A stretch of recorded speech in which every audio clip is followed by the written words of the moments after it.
स्वागत है आप लोग का स्मार्ट क्लासेस में। आज हम लोग बाबू क्लास 10th का, ठीक है, हमारी अर्थव्यवस्था चैप्टर 2 देखेंगे, राज्य एवं राष्ट्र की आय। ठीक है, तो पार्ट 1 मैंने इसका बना दिया, पार्ट 2 की बात होगी। तो पार्ट 1 में मैंने लास्ट टॉपिक ये बताया था कि राष्ट्रीय आय की गणना।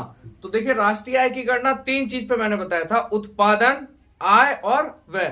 क्योंकि उत्पादन होगा तब आय आएगा, आय आएगा तो व्यय जरूरी होगा, है ना।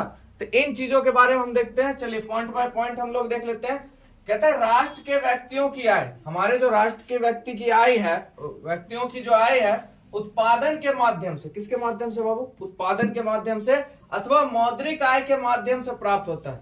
दो चीज पर ना आय आपको प्राप्त होता है, या तो उत्पादित वस्तु आप लोग ज्यादा कीजिएगा या मौद्रिक विकास आप लोग क्या कीजिएगा, ज्यादा कीजिएगा, मौद्रिक आय। ठीक है, इसलिए इसकी गणना जब उत्पादन के योग के द्वारा की जाती है, अगर उत्पादन के योग के द्वारा की जाती है तो उसे उत्पादन गणना विधि कहते हैं। उसे क्या कहते हैं? उत्पादन गणना विधि कहते हैं। ठीक है, उसके बाद प्राप्त की गई आय व्यक्ति अपने उपभोग के लिए व्यय भी करता। सही बात है कि नहीं है? अब मान लीजिए आप जो है आय आपके पास आएगा तो आप क्या उसको रखिएगा, खर्च कीजिएगा ना कुछ चीज में खर्च होगा, है ना। तो प्राप्त की गई आय व्यक्ति को अपने उपभोग के लिए व्यय भी करता है। इसीलिए राष्ट्रीय आय की गणना लोगों के व्यय के माप से किया जाता है। राष्ट्रीय आय की गणना किससे क्या? लोगों के व्यय, उन्होंने कितना खर्च किया। ठीक है, राष्ट्रीय आय की मापने की इस प्रक्रिया को व्यय गणना विधि कहते हैं। कौन सी गणना विधि कहते हैं बाबू? व्यय गणना विधि। चलिए आगे हम लोग देख लेते हैं। यहां तक ये चीज पॉइंट खत्म हो गया आपका राष्ट्रीय आय से की गणना से। अब राष्ट्रीय आय की गणना में कठिनाइयां, यानी कौन कौन सी कठिनाइयां आती है उसको हम लोग देखेंगे। तो देखिए, सबसे पहला है आंकड़ों को एकत्र करने में कठिनाइयां। अब आंकड़े जो है उसको एकत्र करने में क्या होती थी? कठिनाइयां होती थी। कैसे होता था वो देखिए, पूरे देश के लोगों की आय को हम उत्पादन के रूप में या उसकी आय के रूप में आंकते हैं। पूरे देश के लोगों की बात करें तो उसको हम दो रूप से आंक सकते हैं, या तो उत्पादन के आधार पर या तो उसकी आय के आधार पर। इस दोनों के रूप में हम उसको आंक सकते हैं। ठीक है, और इस आंकड़े को एकत्र करने में अनेक कठिनाइयां होती थी। इन्हीं आंकड़े को एकत्र करने में क्या होती थी? अनेक कठिनाइयां आती थी। चलिए, उसके बाद दूसरा है हमारा दोहरी गणना की संभावना। क्या होता था? कभी कभी दोहरी मतलब बार बार हो जाता था। कैसे होता था उसको आप लोग देखिए, पूरे राष्ट्र के लोगों की उत्पादन अथवा आय के आंकड़ों को एकत्र करना सहज नहीं हो पाता था। अब कोई मान लीजिए कोई उत्पादन भी कर रहा है और कोई क्या कर रहा है? आय भी ला रहा है। तो भाई उत्पादन में भी गया उसका नाम और कहां गया? आय में भी गया। तो इस तरह में क्या होता था? दोहरी गणना की संभावना हो जाती थी। तो ये होती थी राष्ट्रीय आय की गणना में कठिनाई है। इसका भी निदान है। आगे देखते हैं और क्या क्या इसका था। तो तीसरा देखिए क्या है, तो मूल्य के मापने में कठिनाई। अब क्या होने लगा? मूल्य के मापने में क्या होने लगा? कठिनाई होने लगा। कैसे होने लगा? तो देखिए, एक ही वस्तु का कई व्यापार स्थितियों से गुजरने के कारण उस वस्तु के मूल्य में क्या आने लगी? विभिन्नता आने लगी। अब बताइए, चीनी, मान लीजिए चीनी है, ठीक है, बेगूसराय में 20 रुपए मिल रहा है, मान लीजिए। चलिए बेगूसराय छोड़िए, यहाँ जहां बनता होगा वहां मिलता होगा मान लीजिए 15 रुपए किलो मिलता होगा। वहां से जितना दूरी होते जाएगा उतना उसके मूल्य में अंतर होते जाएगा, क्योंकि वहां से लाने में भाई भाड़ा लगेगा, मजदूरी लगेगा, है ना। तो इस तरह क्या होती थी? मूल्य मापने में क्या होती थी? कठिनाई होती थी। ठीक है, चलिए आगे बात करते हैं विकास में राष्ट्रीय एवं प्रति व्यक्ति आय का योगदान। देखिए, विकास में राष्ट्रीय आय और प्रति व्यक्ति आय का योगदान क्या रहा है उसके बारे में हम लोग समझ लेते हैं।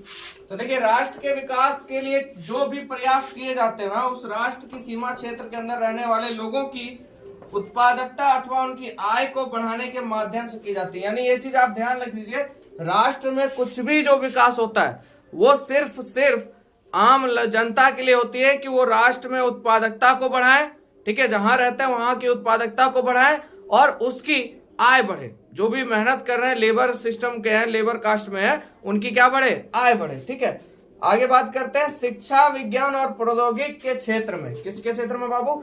शिक्षा, विज्ञान और प्रौद्योगिकी के क्षेत्र में पूंजी विनियोग के द्वारा, किसके द्वारा? पूंजी विनियोग के द्वारा रोजगार का सृजन किया जाता है। पूंजी विनियोग के द्वारा आपके किस किस विभाग में? शिक्षा, है ना, विज्ञान और प्रौद्योगिकी के में पूंजी विनियोग के द्वारा क्या किया जाता है? रोजगार का सृजन किया जाता है, जिससे लोगों की आय में क्या हो? वृद्धि हो। क्योंकि देखिए, राष्ट्रीय आय सीधा सम्मिलित होता है आपका प्रति व्यक्ति आय।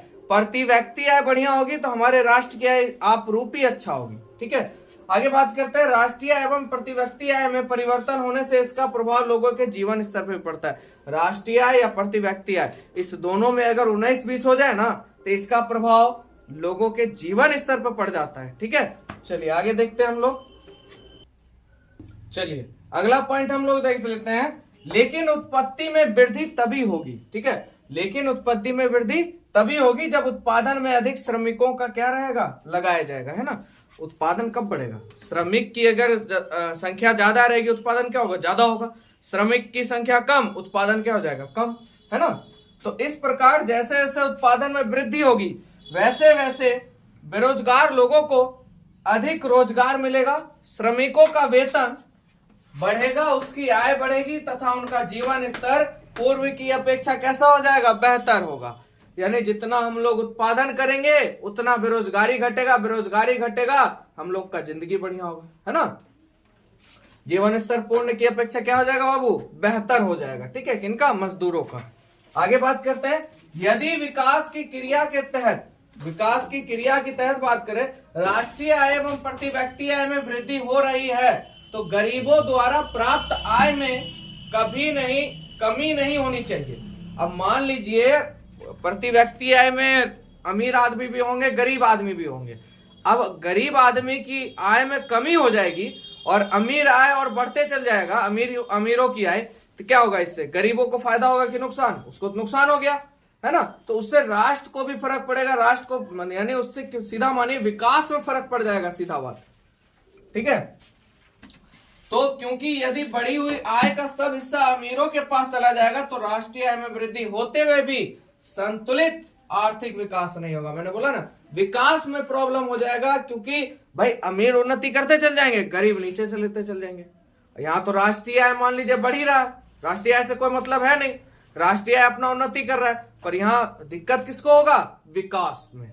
ठीक है, तो इसी कारण इन दिनों सरकार के योजना आयोग के द्वारा समावेशी विकास पर बल दिया जा रहा है। ठीक है, तो जिसके कारण सरकार के द्वारा क्या किया जा रहा है, समावेशी विकास पे बल दिया जा रहा है। यानी पूरे समाज जो भी है या पूरे क्षेत्र में जो भी हो, ऊंच नीच इस सब को छोड़ के पूरे क्षेत्र का विकास एक बराबर होना चाहिए। ये हुआ आपका समावेशी विकास। तो देखिए ये हो गया आप लोग का चैप्टर खत्म।